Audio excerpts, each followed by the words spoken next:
Get ready for a deep dive. Hey everybody, welcome to the Rosalie Elliott Show. I am singer-songwriter. I've worked as a therapist and teacher. My master's is in counseling psychology. I'm happy you're here. It's perfect for you. She's like singing out of my soul. Sometimes we get lost in our own little world, but it's all so much bigger than we realize.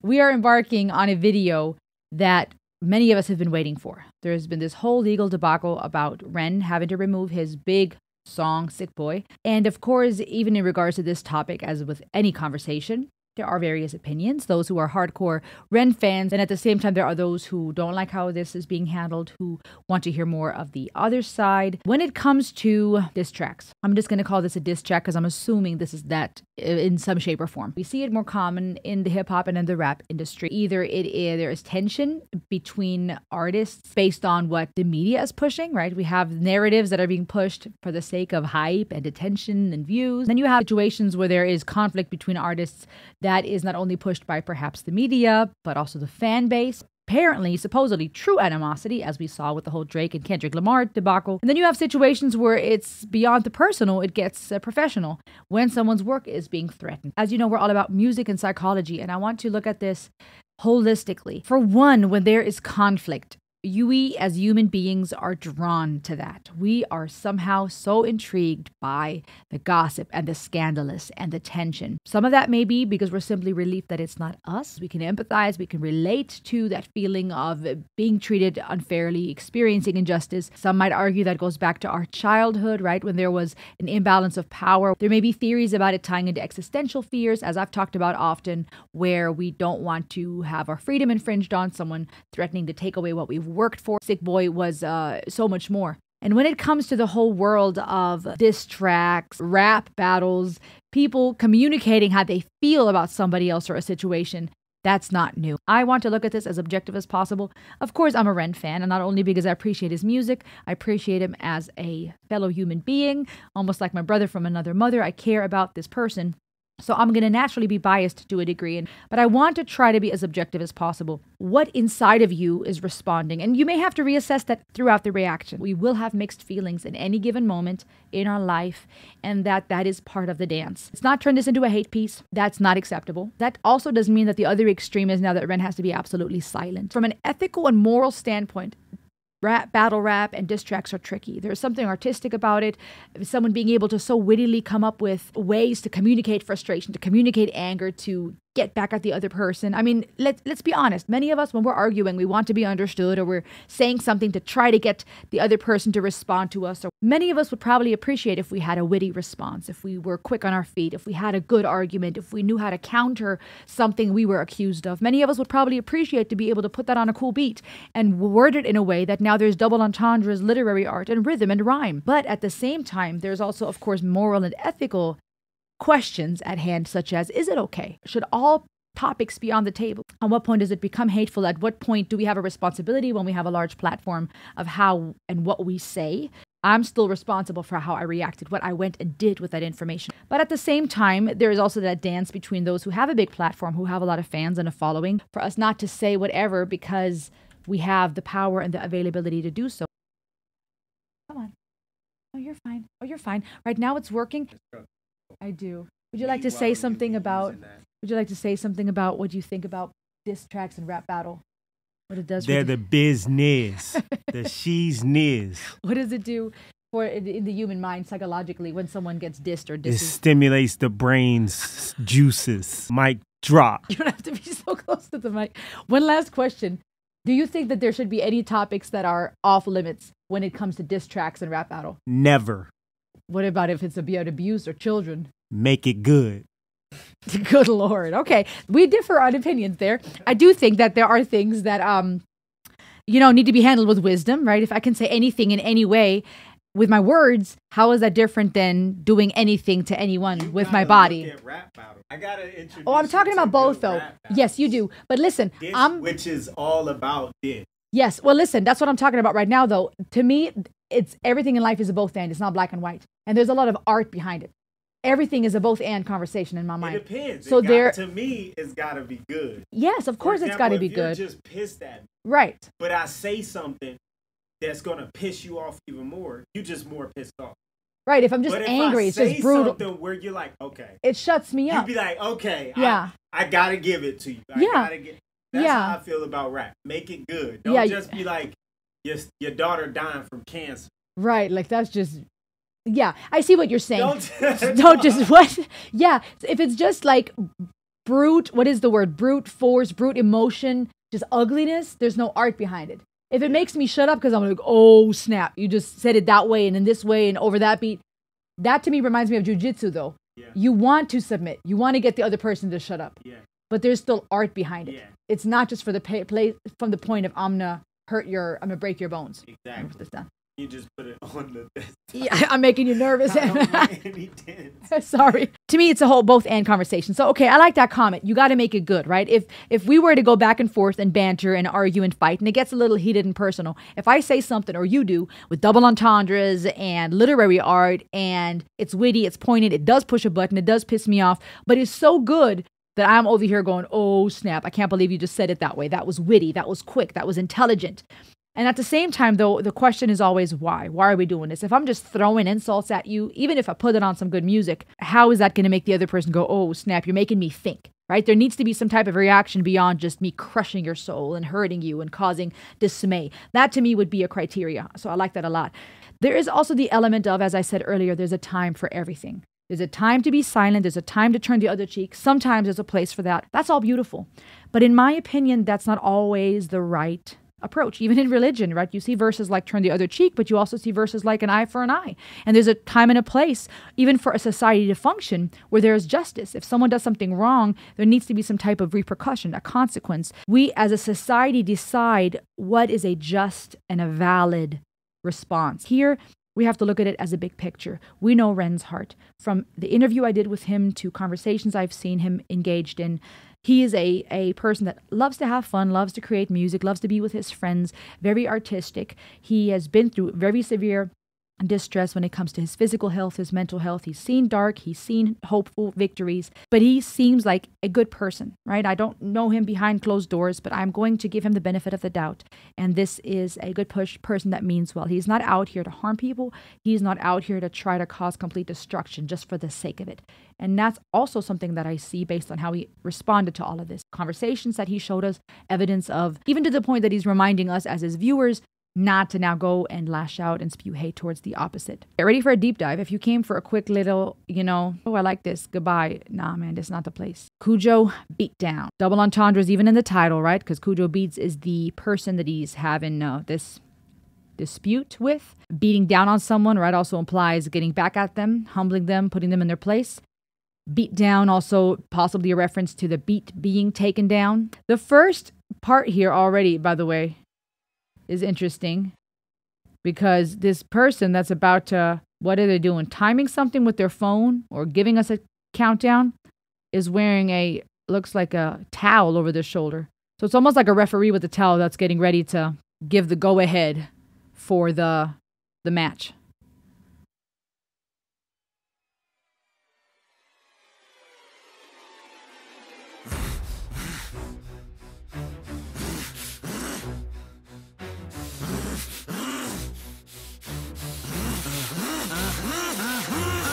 I'm going to rewind. Okay, the huffing and puffing and the aggressive growl reminds me of Sick Boy, so there's that reference. It also makes me think of other artists like Eminem and NF, that expression of anger beyond words, lyricless vocalization to express distress, but also the kind of expression we do when we're working out, when we're bracing ourselves for something big.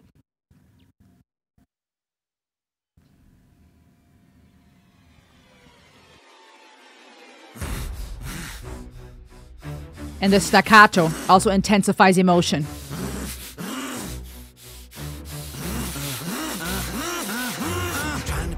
Who is rightly doing right, who is right there on the righteous path, no wrong in words I write, but the forces out there test me right, I'm trying to find the path to forgive all those who test my will, there's trouble in my heart. What the fuck, you little pussy, this ain't high rent number 2, this ain't pendulums or songs of hope, the cunt took from you, and the last time we did this, the hope did prevail, now the hope is the road that will choke a bitch pale.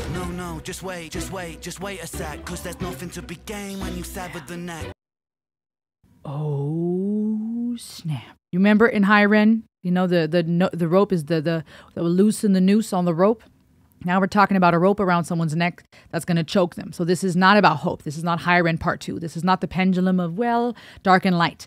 This is going from, I tried to do what was right, and, you know, a lot of literary art from the start, the righteously righteous of the right path of the rightness. He didn't say it like that, you know. He said it way better, but rhyme schemes, alliteration, art from the start.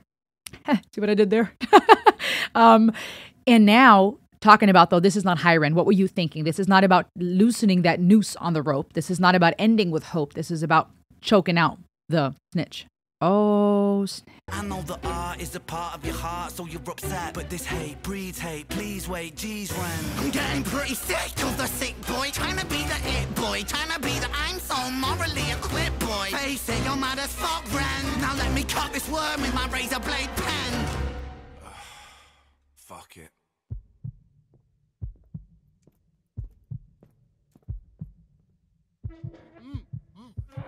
Oh, talking about the art of the heart and now the heartbeat. Oh my goodness.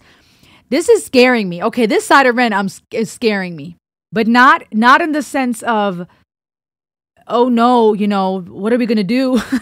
But in the sense of, boy is not afraid to be very real about that side of the human experience. And I think, as I said in the beginning, there's a time for everything. There is a time to talk about that. There's a time to be angry.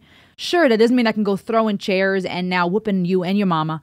No, of course, there's consequences to those actions. But anger is often deemed by society as a negative emotion. We often think grief, sadness, frustration are bad. We want to feel all the good things, the happiness, the joy, the love.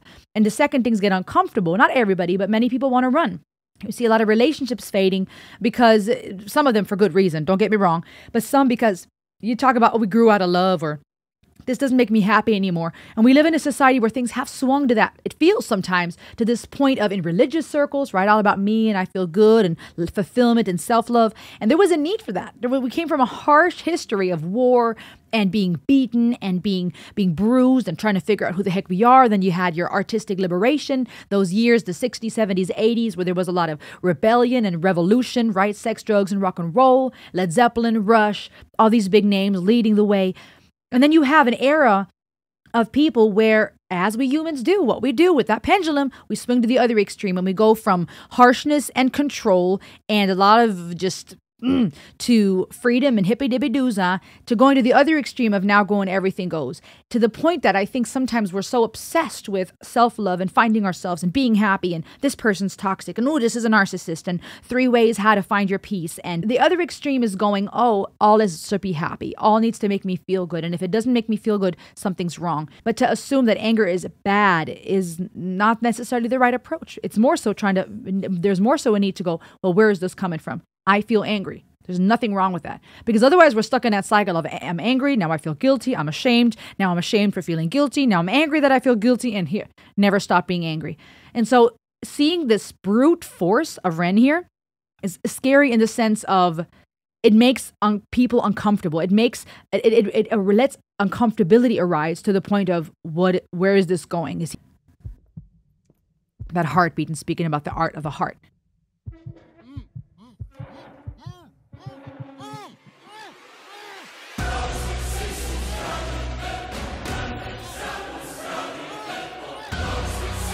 The elements of somebody being tied to a chair make me think of Money Game. That flickering light of those people showing up in the background adds to the eeriness. Also interesting psychologically, though, because what is this? Are these fellow torturers? Are these the people watching? Is this representative of all the people in the background in the dark that are part of this dilemma in real time in regards to Kujo beats, right? The lawyers, the different people that were involved. Is this a reference to all the fans, right? Sitting there in the background watching, all the people involved that are on the sidelines. What does that represent? What do you think? Hi, Kujo. Please don't try to struggle. Hear me out. See, I'm on your side, really. Well, I was till I found you could get a little greedy. Push your luck a little far. There's a moral, little Jimmy, of the cookie and the jar. See the needy and the greedy, they're just trying to fill a hole. So they take and then they take and still the empty in their soul. They feel so hard done by. Poor little you. Wanna take from me big? Then I'll take from you too.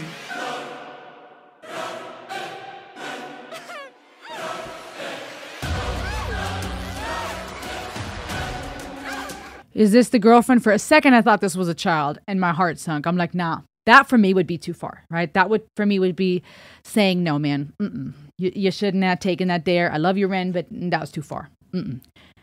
But I think this is supposed to be, this is a woman, it looks like. And this looks like it's the girlfriend. The choir in the background, these people that keep appearing whenever the light flickers. Again, also interesting play with lights. Also perhaps a reference to Sick Boy and High Ren. The staccato of those voices, the lyricless vocalization adds a lot of drama. It adds to our emotion. Our emotion is not, the response many of us will have to this is not peace and quiet, reflection, somber reflection, or grief and sadness. And, you know, the way that prolonging notes with stringed instruments will possibly pull in more of that emotional side. Is that representative of what's going on in the music industry in the real world? You know, sometimes even among fans where we're sitting there on the sidelines dressed in white, giving our feedback, adding to the, intensity and drama of a situation. Shut up, slut. You said the night. I thought you said you like it right. I thought you said she liked it rough. You're a bitch, man. What the fuck? I'm confused by this dynamic. Like it's Bonnie and it's Clyde, but the killing you're committing is career suicide. Whoa, guys. You probably think that this is extreme. I won't lie. Maybe just a little bit mean, you know. I feel a little bad about it, really. Nah, I'm only messing, lad. I love to spank the greedy. Feel me? I hope you wake up sweating from your nightmares. See me? I'm the sick boy that you enslave. Free me. When you fuck with my work, you might as well bleed me. Oh, snap. Talking about that mask, the Kujo beats on the chair. It's flickering to him wearing a pig mask, that reference to Sick Boy, but talking about you might as well bleed me, which, you know how often when pigs are being bled, slaughtered and bled, but here, Ren's work, Sick Boy, was being slaughtered, was being bled, he was being bled, and that was his work, and he keeps going back to those rhymes of greedy and needy, calling out that all of this was probably just an attempt at getting something out of this. So I suppose Ren's conclusion here is basically saying, you guys, I was trying to be righteous, I was trying to be reasonable, you're just trying to get something out of this, and I'm done. And just real quick, guys, this goes back to what I was trying to touch on in my introduction. At what point is too much too much? At what point, do we say, hey, this is not loving, you're supposed to turn the other cheek, forgive, this is not forgiveness, two wrongs don't make a right? At some point, right, we have those moral and ethical questions. For those who are religious, it comes from the religious standpoint. For those who are just, trying to assess things philosophically, psychologically, or just even bring in basic ethics 101. Is this moral? Is this ethically right? Is it okay? Is this the right way to respond to this? And to that, I would say, you tell me. It's going to depend on the person and the culture. There are cultures where things are done we wouldn't deem moral, but to that culture, it is mercy, or it is reasonable, or it is just. But then we also have to have an honest conversation about that human condition, though. What is it in human beings that we want revenge? What is it inside of us that we long for injustices rectified, for people that have committed a crime to be punished? Put my whole soul into my words legally. Now a little thief want beef, want steal from me. That's how little thief lose teeth, you meal to me. I'm the subject matter, you are part of the scenery. This is how the sick boy work, you feeling me? Cunt, I'm sick with the pen. I went easy on the daughter, he's a friend, it's Zen. But if I ever hear your mouth speak the name of Ren out in public, then it's public, you don't want that again. And no warning for your bitch, trip a girlfriend too. Mrs. Nice behind the scenes, poor Kujo, boo-hoo. If I ever read another fucking comment from you, then this is only part one, it's even worse than part two.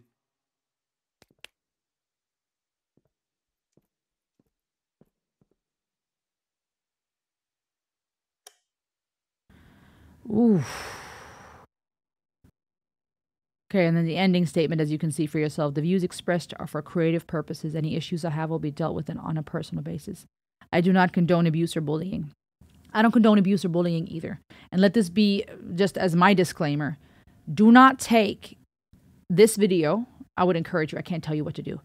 I would encourage you not to take this video as justification to show hate. Not in the comment section, not in person. I would encourage you, even my reaction, not to take that as, oh, if she's reacting to this, she must be condoning bullying or abuse. I want to be very, very clear on that. I would like to also remind you, all of you who are adults watching this or who are old enough to understand what I'm saying, you are responsible for your behavior, okay? People with a platform, such as Ren, such as myself, have a responsibility in what we say. I can't say whatever I want at this point anymore and then be surprised that I will be held accountable. And people will hold me accountable in the comment section. And sometimes I disagree and I fight back or I respond. And sometimes I ignore it. And sometimes I have to humble myself. And I'll even if I don't tell you necessarily, I'll process and I'll think about it. And I'll see where I need to be fair or take things away. I listen to what you guys say. But even there, I have to act with wisdom. I can't just take everything or nothing. I have to assess what can I deem true, what is going to help this channel, what's going to help me grow as a person. So as people with a platform, we have a responsibility. We do not have the freedom to say whatever we want. And everything in life is that dance. When you have a lot of followers, you have more freedom in the sense that it may bring you some money. You have now a platform and power. But at the same time, certain freedoms are restricted because you don't have the freedom to say whatever you want. You have a responsibility now. You can't say whatever and then be surprised that somebody will hold you to it. You know, that's why I wouldn't want to be president because they'll find dirt in my closet. You see, so there's a increase in freedom and a restriction thereof. And everything in life is that, you know, to whom much has been given, much is required. You have a lot of power. You also have responsibility. The other side of the coin is that you are responsible for how you respond. You are responsible for that. You can't now go and being abusive and say, well, Ren did this diss track and Ren did this and, you know, Rosalie reacted to it. So this gives me the free pass to, no. I will be honest with you. It makes me uncomfortable in the sense that there's a lot of aggression here. But I suppose that I would be biased if I say, oh, this was too far, but I support other artists who are just as intense. Artists like an F. An F doesn't ever cuss. I don't think ever cusses. And he has helped a lot of people with his art, with his music, with sharing deep, dark feelings, struggles, hurts, questions that we have. Why would you leave us, right? This deep, deep, deep, deep pain. And there's elements of aggression in his rap. There's elements of passion.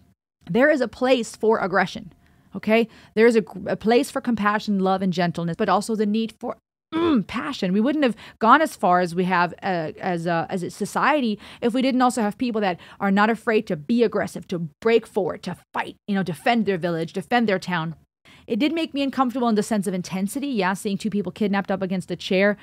Why was that different though than my response to Money Game, right? In Money Game, there was a bag over that man's face. It still made me uncomfortable. Any scenes like that, right, where there's someone that's being restrained, there's some type of kidnapping scene or torture scene going on, that's heavy. Because, again, somebody's freedom is being infringed on. There's a lot of violence. Here, Ren claims this is for creative purposes, but it'll have an effect on us. Most people will not necessarily just see this non-objectively and say, oh, this is just creativity. It's just art. Art affects us. You can see a painting, and to some it'll just be art, right? Nude pictures, very graphic and detailed, and to some it'll just be art. And to others, they'll say this is foul, this is perverse. Why is this, in a painting? This is personal. And he's letting us in on that. So let's be honest about that. And most people would not just say this is just all creativity. But at the same time, I guess, if we're going to praise people like NF for letting us in on that deep and dark and him being quite aggressive in some of his rap style, Eminem, right, considered one of the GOATs in the rap industry, also very raw. I think of people like Skits Craven, right? In my reaction to his work, I praised him for talking about, and praise is perhaps the wrong word. I admired the courage to be honest about mental health struggles and the deep and the dark. And some of it made me uncomfortable too, because it was so intense and it was deep and it was dark. But there's on one hand this hunger for people to be authentic and real. And not afraid to talk about the heavy topics and feelings that we're all experiencing. At what point do things become worse when we don't talk about them, right? We can say, no, there's certain topics that are off limits. We won't talk about this. This cannot be in a song or in a painting. And that may very well be so. But if it's not expressed artistically or somehow talked about, what happens? Does it stop existing? Does it stop happening? No. Injustices, perversion, sickness, bad things will continue to happen in this world. So there's this weird dance between things will not stop just because we stop talking about them. There is a need to express ourselves, express also the heart side of the human experience. I would say better through a song than doing it in person and actually acting on it. That's one of the things Skits Craven shared, right? He puts his stuff into art so that he doesn't go and do them in person. And that's a therapeutic thing for him and his listeners. Let's talk about the hard stuff so we don't act on them. Is this what Ren is experiencing? Ren has had his share and his hurt and his suffering where he couldn't do anything about it, where he was gaslit and hurt by the medical industry, by professionals, where perhaps even when it comes to mental health, he was hurt, he was gaslit. I know many of you in the comment sections have shared empathy with that, or that you have experienced that yourself, where you felt like people didn't believe you, beyond even just the professional world, be it therapists or doctors, in person, friends, family, who may say you are just making this up, or, you're just being a hypochondriac. Not that those don't exist. There are people that are hypochondriacs that struggle with that too, and that is a disorder in and of itself. But it's painful when someone tells you what you experienced isn't true, when someone gaslights you and goes, it's not as bad as you think it is, or something's wrong with you, or you just have a cough and a cold, and actually your whole body is inflamed and in pain, and there's a diagnosis and a name for it, but we just didn't know at the time. Not being seen, not being heard is a painful place to be. And Ren has experienced that galore, where his hands were tied, perhaps, with the music industry, and then he branched out and became an independent artist, and thankfully that's going well for him. How does it make you feel to see this? Were there any parts that made you uncomfortable? Why, if you care to share? Why do you think it's affecting you the way it is? Of course, the peacemaker in me would love to see Ren and Kujo Beats figure this out together and then do a track together. If there was some type of remedy from this, I love to see the peace come out of things, and the healing and the restoration and the reconciliation. That's obviously the goal, for us to grow as people, psychologically, even therapeutically. How is this going to benefit Ren in his healing journey? He's going to have to figure that out. Maybe he's in a point right now where this is his way of processing his anger, where there's been a long time where he was at battle with himself, fighting internally with Hyren, starting to open up about his struggle with the music industry and the healthcare system, like we see in Sick Boy, but still addressing his internal demons, where we see him addressing external topics such as corruption, the government, the industry, money game, where we see him writing other people's stories, Jenny and Screech and the Violet trilogy, where we see him just having fun, expressing himself artistically, murderer and those type of things, right? Or where we see him, flexing a bit when it comes to his musical abilities, right? And tapping into that culture, that aspect of the rap and hip hop culture. Maybe this is the part of Ren that is saying, I'm so tired of these games. I am so angry, and this is how I'm going to express myself creatively. This is me letting out that anger, living out that fantasy of having control. Because even tying someone up in a chair and having their mouths tied is obviously implies power. Perhaps brings some people pleasure, or some people not necessarily joy, but some type of vindication, because now they can finally say all the things they want to say because the opponent can't respond. Their mouth is closed, or they're tied. Their hands are tied. And perhaps also a reflection of what Ren is feeling. His hands are tied. He can't put that song back up. And it's not necessarily just a Kujo Beats thing. I have my opinions on the lawyers and the job that they did or didn't do here, and the slacking that I feel like may have happened here. Maybe Kujo Beats had really bad counsel, people that were encouraging or advising him to proceed a certain way. Kujo Beats not knowing that world yet and just trusting the experts and them maybe hoping to get a buck out of this, right? A lot of these people are also in it for it. You see it in real estate. You see it with lawyers. You see it with doctors. You see it in the pharmaceutical world. Well, I won't get canceled for this, but we know that's a money game. We know that's where the money's at, and people will do things to benefit them. Who's to say these lawyers weren't encouraging this whole debacle because they would have made a good cut out of it if it would have gone to court, right? It's unfortunate, but that's the world we live in. So I don't just see Kujo Beats here as the enemy. Maybe perhaps more so an inexperienced when it comes to legal matters, not speaking of his music, inexperienced artist who's just trying to make beats, who didn't fully understand the ramifications of what it would mean if he used a third-party element like that choir. And now biting him in the butt, and him fighting and listening to counsel, trying to figure out how he can get his money bag and how to get out of this. But it's escalating, unfortunately, to the point of Ren being tied, Ren's hands being tied, Ren being silenced. He's not beating up on them physically, not in the video. We have to keep that in mind, even though it's hard to see someone tied up and him, getting all up in their face and giving him a little tap on the head in the end, and that little slap it made because of his bald head. It was kind of funny. He wasn't beating up on them. He wasn't torturing them. He didn't bring out the scissors and the needles and the spoons and the knives. What type of torture would I do? This is random. I'm just listing some weird random, a spoon? Like, oh gosh, don't ever be tortured by Rosalie. What in the unicorn farts am I going to do with the spoon? But you see what I'm saying?